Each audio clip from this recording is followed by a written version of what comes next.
Ya, hari ini tanggal 17 teman-teman. Masih di hari kemerdekaan. Ada yang nanyain nasi ya, emiten nasi teman-teman. Dan ini bukan ajakan menjual dan membeli seperti biasa, karena membeli ada pakai uang kalian dan menjual pakai barang kalian. Ini saya sekadar informasiin aja ya buat teman-teman yang mempunyai emiten nasi dan sekaligus tukar pikiran juga. Ini masyarakat non warkatnya 28%, artinya sedikit sih ya daripada biasanya 30% gitu kan. Kita lihat pengendalinya perorangan teman-teman ya. Ini perorangan ya, pengendalinya 42%. Terus holding komposisinya banyakkan lokal ya, dari 28% itu hampir lokal ya yang menguasai. Kita lihat individu ya yang banyak. Bulan Juli banyak yang masuk, Maret sampai Juni banyak yang keluar.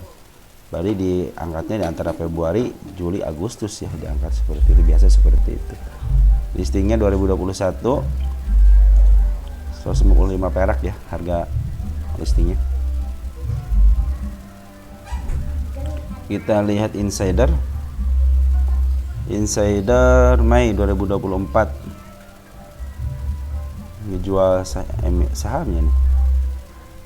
Sekarang tinggal 5,5% ya. Tadi dulu lihat dulu, masuk 6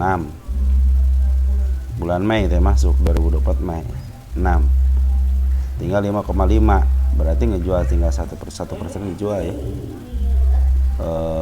Karena harga lagi tinggi kali dijual nih kayaknya nih. Ya 1%-an lah dijual gitu ya. Nggak apa-apa, masih banyak lah dia, ada sekitar 5% lagi.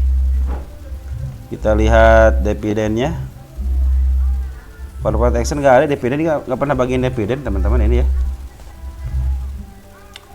Stock split nggak ada ya. RUPS nya lancar, 22, 23, 24 lancar, berarti bagus ini ya. Untuk laporannya bagus. Kita lihat statistik net income nya 166 juta, ada peningkatan ya.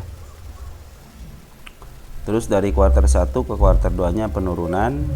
Cuman kalau dibanding dengan itu juga penurunan, cuma untuk hari ini bagus, hari ini kuartal 2 nya bagus ya, 90 ke 166 ya. Kita lihat revenue nya ada peningkatan di kuartal 2 nya dari kuartal 2 di tahun sebelumnya. Cuman kuartal 1 kuartal 2 nya ini cenderung stag ya. Cuman untungnya lebih besar juga ya, lebih besar kuartal 1 ya. Artinya menurun nih, kinerjanya menurun ya, net income-nya menurun ya, dari kuartal 1 ke 2. Kalau dari kuartal 2 yang sama di tahun sebelumnya ya bagus ya. PR-nya 229, udah fix ya. Kalau PR-nya udah segini gini, kalau harga sahamnya naik gitu ya, otomatis dia emang yang ngerjain adalah market maker ya, bukan fundamental ya. PBB-nya 1,5, DER-nya berapa DER-nya? DER-nya 0,19 ya. Kecil ya. ROE-nya 0,69, kurang bagus ya. Jadi secara fundamental sih ini sebenarnya tidak meyakinkan untuk menjadikan ini sebagai investasi gitu kan. Kenapa? PR-nya aja udah di atas 100, 229 gitu kan. Sedangkan IHSG aja PR-nya cuma 7,89 ya. Harusnya kan di bawah itu gitu baru buat investasi. Kalau di atas 100 mah ya gitulah. Cashnya 1 miliar, artinya sepertinya di bawah 1 miliar cashnya ya.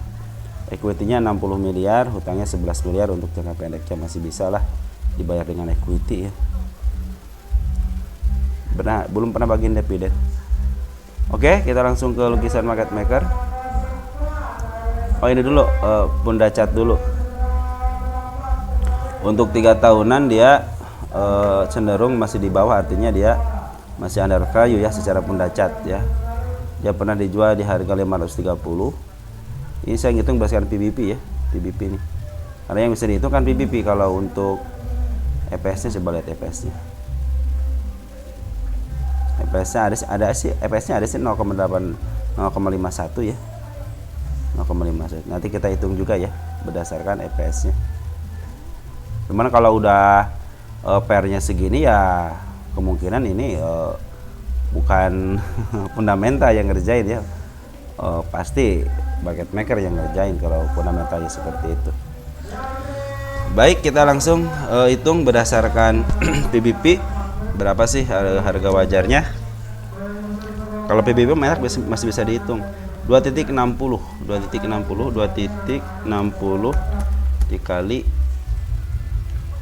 dikali harga bukunya 74.76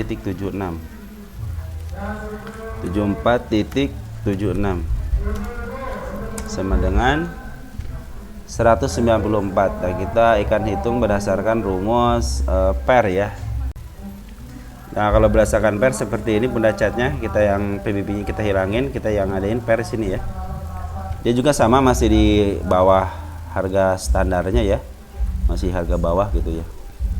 Ya soalnya baru bangkit ya. Terus dia bangkit, terus dia turunin lagi. Nanti kita akan lihat untuk isiannya ya. Per-nya itu tengah-tengahnya itu 122.96. 122 titik berapa tadi? 96 ya. 96 dikali EPS TTM 0.51. Kita kasih sama dengan, kita enter di 62 perak ya. Jadi berdasarkan rumus per adalah 62 perak. Kita langsung ke lukisan market maker. Yang kita hapus dulu ya. Kita ganti sebentar ya. Kuarter 2 harga wajar per 62 PBP berapa? PBP nya 194. Sekarang tanggal 17, berarti tanggal sebelumnya tanggal 16 ya. Sini teman-teman, terakhir di sini ya. Kita hitung sini ya, tanggal 16. Jadi kita gampang hitungnya. Oke, udah ya. Nasi udah terbentuk nih, kita simpan di sini ya. Kita lihat isian teman-teman. Nasi itu sebenarnya cenderung ugal-ugalan ya. Ugal-ugalan. Kenapa saya bilang ugal-ugalan? Ini kok sempat disuspend di sini ya. Suspend seminggu, di FC akan, tapi dia di up lagi. Cuman dia emang nasi kalau udah naik ya naik betulan gitu ya. Tang gitu naik ya. Emang kalau bandar udah beraksi ya begitulah. Di sini ya bandar lokalnya, lihat. Dia ngisi terus, pembuangan hanya di sini ya. Jadi semenjak dia ngambil terus mau up harga, pembuangan yang tertinggi cuma di sini doang. Ya. Tanggal 25 doang di sini pembuangan. Nah, sekarang juga bandar lagi ngambil lagi teman-teman tuh ya. Si bandar lokalnya udah ngambil lagi. Jadi kalau istilahnya kalau belum habis keinginan dari seorang bandar mah ya nggak bakalan turun-turun ya. Kalau udah bandarnya udah capek lah jualan, nah baru turun, disesuaikan lagi gitu kan. Terus si Poren juga sekarang udah ngambil, semenjak kemarin ngambil di sini ya, banyak nih ngambil di sini, banyak penjualan juga di sini di harga tertinggi. Nah sekarang di harga ini si Poren udah ngambil lagi teman-teman, lihat di sini melengkung banget, artinya dia niat mau ngambil barang di sini di area sideway atas. Sideway atas dia mau ngambil. Poren juga udah ngambil lagi, artinya ini Poren sama bandar lokal udah sama-sama ngambil. Mau jualan di atas atau di bawah ya terserah mereka gitu kan. Yang penting sebagai kita ya ngikutin aja gitu ya. Udah ngikutin aja ya. Kita lihat di domestik dulu. Semenjak pengambilan di tanggal berapa nih? 5 Agustus. Udah seminggu 2 minggu ya. Ada YP, Becky, MG yang ngambil banyak ya. YP yang ngambil. Ingat ya, YP itu walaupun dideteksi sebagai retail, cuman di sini banyak yang suka saya bilang itu tiga kepentingan. Yang satu retail, yang satu dia sering jadi market maker ataupun dia jadi underwriter ya, dan sering menjadi anak-anak scalping. Jadi ini yang di sini itu kita tidak akan tahu siapa YP ini sebenarnya gitu kan. Kalau XL ya kita tahu sendirilah ya. Becky udah masuk, MG udah masuk ya. Ini broker keren semua ya. Becky, MG, DH, DR itu keren-keren semua ya. Mudah-mudahan sih si broker ini bisa memaaf harga. Kita lihat Poren siapa yang ngambil. Poren ngambil dari tanggal sini aja deh ya, dari 7 Agustus ya. 7 Agustus Poren. Wih, keren banget sih Cece nih yang ngambil teman-teman. CC, AK, TP, ZP, BK. Cuma yang paling tinggi itu si CC. Si CC itu karakternya itu jualan di atas ya. Karakternya jualan di atas. Ini dia bisa memaaf harga dulu baru dia bisa nurunin lagi gitu. Sampai udah cuan dia biasanya sisa barangnya itu baru diturunin ke bawah. Beda dengan kalau yang mimpinnya BK. BK kadang-kadang jualan di bawah gitu ya. Dia appraise dulu baru dia jualan, tarik ke atas baru dia dilongsorin lagi. Kalau CC biasanya CC itu ya kecenderungan dia jualannya di atas ya. Kalau dari saya sih kalau bisa ke sini ya sangat keren banget ya. Ke 225 kenapa? Kenapa di 225? Karena di sini ada si candle merah ya. Yang paling dekatnya saya lihat di sini. Di sini nggak ada yang paling dekat Ini paling dikit nih di 121 ya, bisa jadi. Cuma hati-hati aja, ini kan candle bullish teman-teman ya. Ini kan candle bullish nih, candle bullish yang dari bawah itu hati-hati aja dia bisa mencapai sini lagi ya. Di sini juga ada candle candle gap ya, candle dikit gap. Ini yang ini udah ketutup, kita hapus. Karena udah ketutup ya kita hapus lah ya. Udah ketutup ya, ada sini. Ketutup sama candle bullish ya, makanya kita gantiin di sini ya.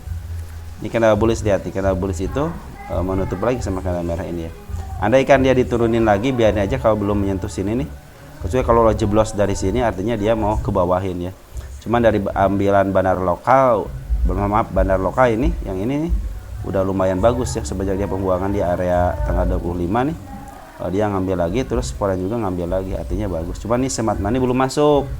Biasanya kan ditandai sama smart money kalau udah di muka atas ya, ini smart money-nya cuma sedikit ya. Jadi mudah-mudahan dengan tidak ada smart money diganti dengan Foreign, si emiten ini bisa di up lah ya. Cuma hati-hati ya area 87-nya.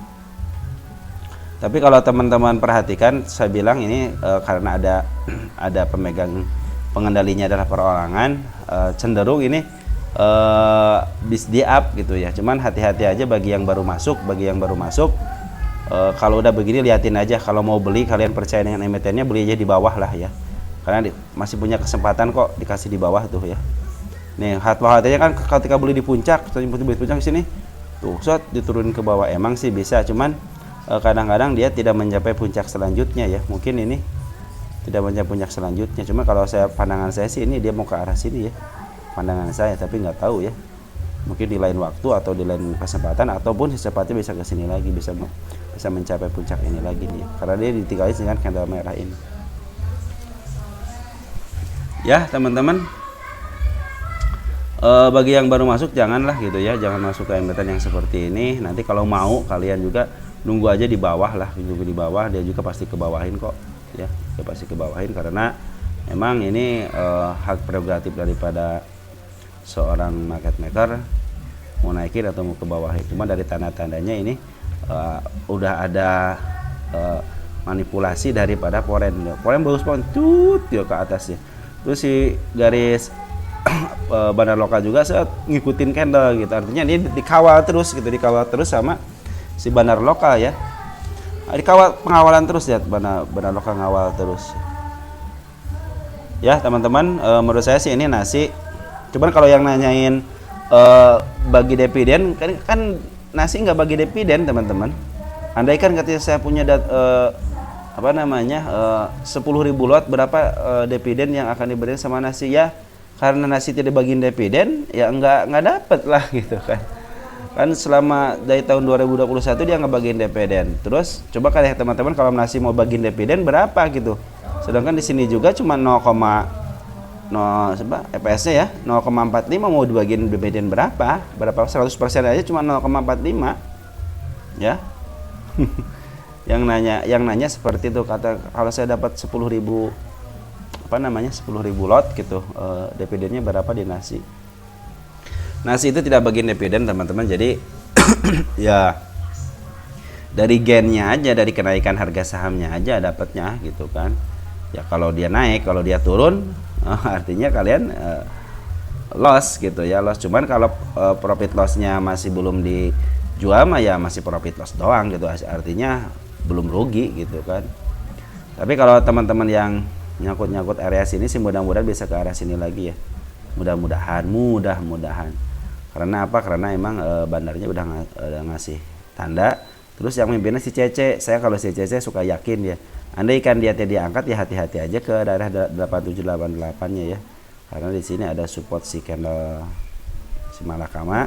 Terus ataupun ke sini ke 71 ya, hati-hati aja karena di sini juga ada gap ya. Contohnya dia dibawa lagi ke 50 gitu ya. Karena udah ada tanda mau ke 50 nih ya, teman-teman. Ini udah ada mau ke 50 nih. Karena pengendalian perorangan istilahnya karena pengendalian perorangan karena lihat dari sininya emang yang nguasain bukan fundamental ya, bisa jadi ini istilah skema dia untuk ngambil barang di bawah ya. Mungkin sudah ya teman-teman ya, ciao dulu ya teman-teman ya, yang belum dibahas nanti mungkin agak malaman dikit ya untuk ngebahas emiten-emiten yang punya kalian ya. Untuk tukar pikiran juga nanti ada beberapa emiten yang tukar pikiran, nanti habis ini juga kita akan bahas untuk tukar pikiran. Oke, ciao ya.